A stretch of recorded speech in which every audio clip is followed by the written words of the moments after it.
Welcome back, everyone. Real quick, my apologies. I told you in the last video that I was going to be doing the CRM in this one, but actually it's going to be Google Ads and then the CRM.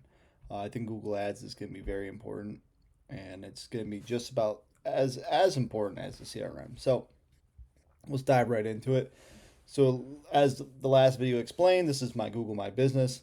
Now your Google Ads campaign is going to be very important to your success and growth, especially starting off right off the rip because you're gonna have to buy a lot of your leads.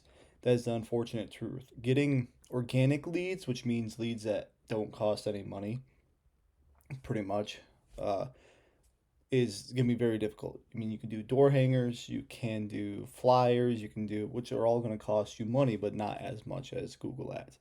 So to put it in an example here, um, this isn't being interacted as much. So if we go lawn care near me, I'm gonna give you a quick example.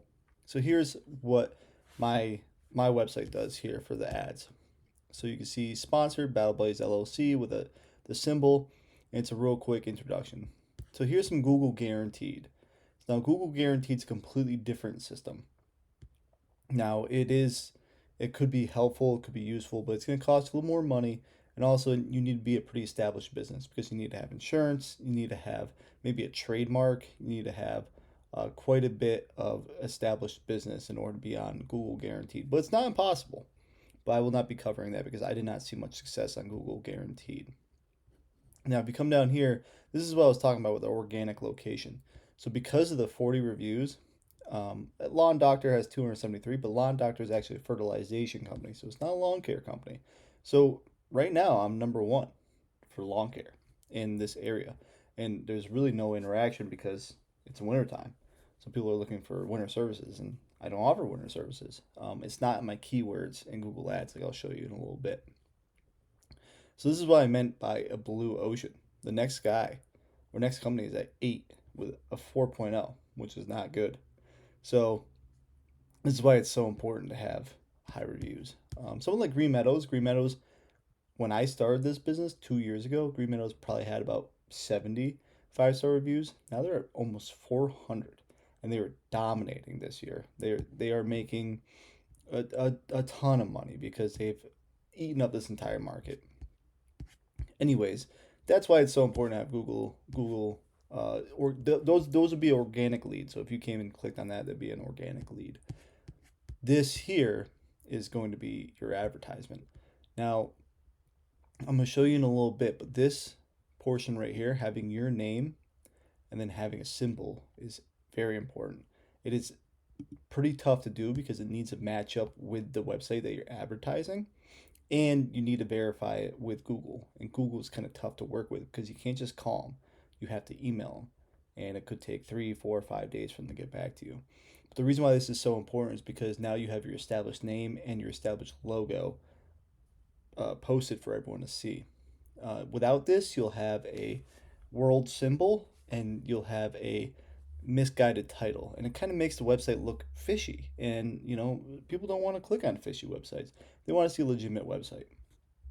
So if you come here after you make your Google My Business and you come down to Google Ads and you sign in real quick, and right here, this is how it's going to look. So you have your Google Ads account. So I've already established one. I'm not going to go through and remake a whole another one because it is a process. I'm going to tell you what you should focus on after you create yours. So once you create your ad campaign, this is where you're going to come to. Now, it's going to be completely up to you how you do it. But there's a few things you want to look at. You always, for my personal opinion, is you should start off with a click ad. So a cost per click or a ad that focuses on the most clicks that your website can get. I wouldn't really start off with a conversion campaign because conversions you don't have any, and there's no Google Analytics. And Google Analytics is a subset of Google Ads that you can look into, divulge more information about other who's clicking on your ads or what demographics or what times and where. So as you can see, I spent quite a bit of money in the life of this Google Ads campaign, but it earned me 818 clicks. It only cost me $2.39 per click. Now, each click could potentially be a customer. I think the ratio of conversions was at around 6%, which is pretty good. So 6% of these 818 clicks became customers. And I'll make that trade because on average I made about $2,200 per customer. So if I earned one customer by the a click of that cost me $2.39, and I can turn that $2.39 into $2,200 by the end of the year, I'm gonna take that bet. So you can also look through your insights and reports over here, but I'm not gonna focus too much on that. What I'm going to do is go to assets. Now your assets is where I was talking about before. So your assets is going to go much more in depth, I should say, about different site links, about how where you should call, or a call campaign, or a all these different keywords or different titles that stick out, different call outs, your business name. So like I said before, this is why it's so important, your business name right here. That's how many impressions and clicks just the business name had. It has a pretty high conversion rate or interaction rate, right? Then also with the business logo. So business logo is going to be around the same. So your assets are going to be very important. Um, this is more of a video of explaining how important it is to have this. Maybe later down the road, I could spend the time making a 30, 40, 45 minute long video on how to piece together all this, because it does take quite some time. I'm just going to quickly tap into what areas are important. So your assets can be important. Making sure that you have that correct asset setup is definitely going to be important. Keywords is the next, or probably the most important. So here's all the different keywords. Right now it's not eligible because my campaign's paused because, like I said before in previous videos, all the business is with a buddy of mine.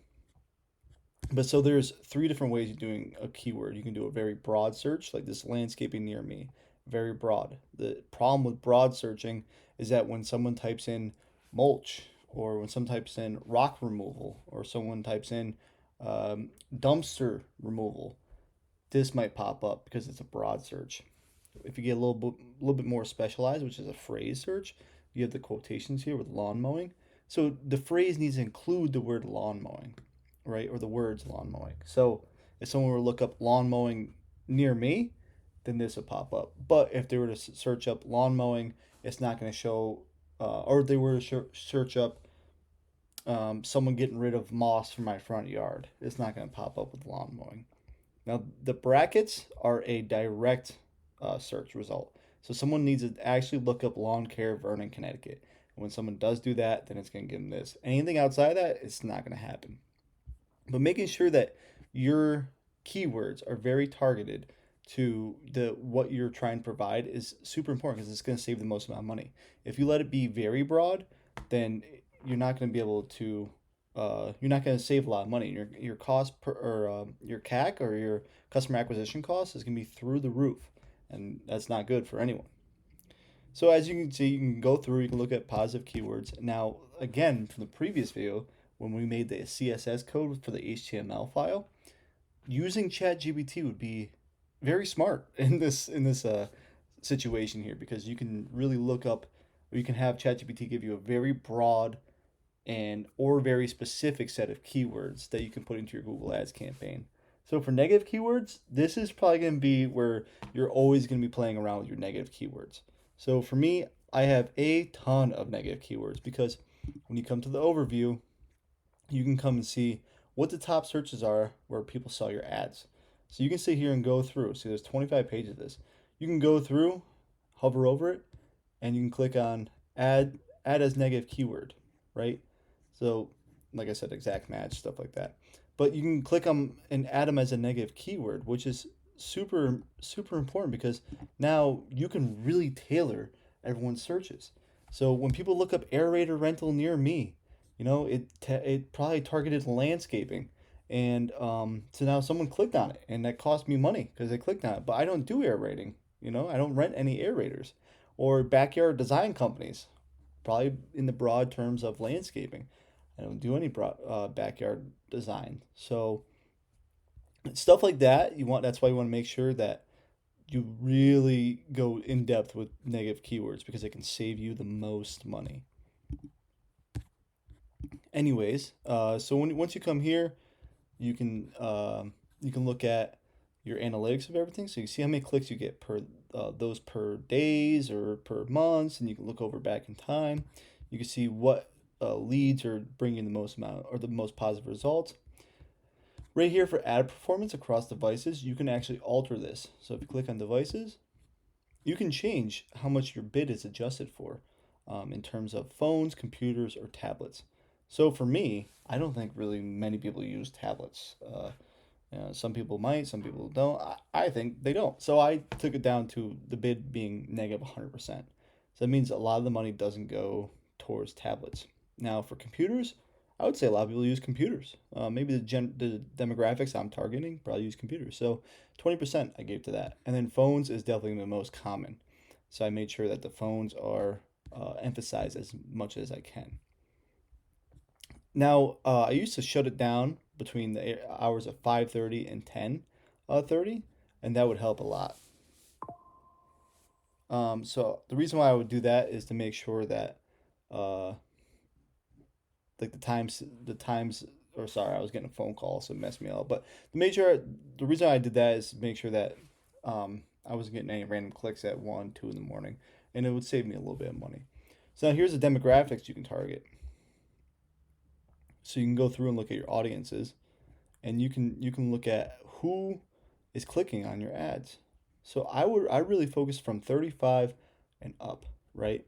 I didn't really focus on 25-year-olds or 18-year-olds because I didn't think that the average homeowner is going to be looking. So the way I thought about it is someone at 25, the chances of them owning a home probably low, right?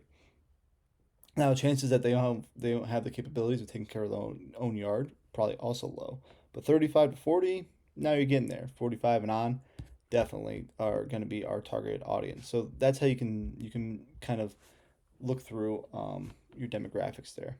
And this kind of just gives you a little overview of how your ads look and then what keywords are performing the best. So as you can see, I got the most from landscaping. I spent the most money. I got the most clicks. And this conversion rate is actually pretty ideal because anything above 4 is pretty good. So that's kind of it for the small specifics of Google Ads. It's more to just show you that it's super important to run Google Ads and to get your business off the ground. Google Ads is probably gonna be your best bet because you're gonna have to pay for those leads. Now, when it comes down to it, you want to save as much money as you can when paying for those leads, but the unfortunate truth is you're gonna have to pay to play at the beginning. Now, once you get these leads, remember, so once you get 100 conversions, right? And you have 50 customers. The next year, you can save that clientele list and your customer acquisition cost goes way down the tank, which is good. That's good because now you have those 100 customers that you have from last year. So you want to focus on your retention rate and make sure you can keep those customers. Also, if you had customers that maybe only came for a few mows or were kind of wishy-washy or hesitant, you can advertise directly to them because now you have their contact information. And they've been in the market for this type of service. So the chances of them taking you up on your offerings is probably a lot higher than someone that maybe is a cold lead. But other than that, I'll probably make a video down the line when I have a little bit more time, really starting from the beginning of developing a Google Ads campaign because it is very intricate, and it can take a long time to make sure it's optimized, and it happens over the course of weeks. Not you can't just do it in one day. But other than that, thank you for tuning along, and I'll see you guys in the next episode.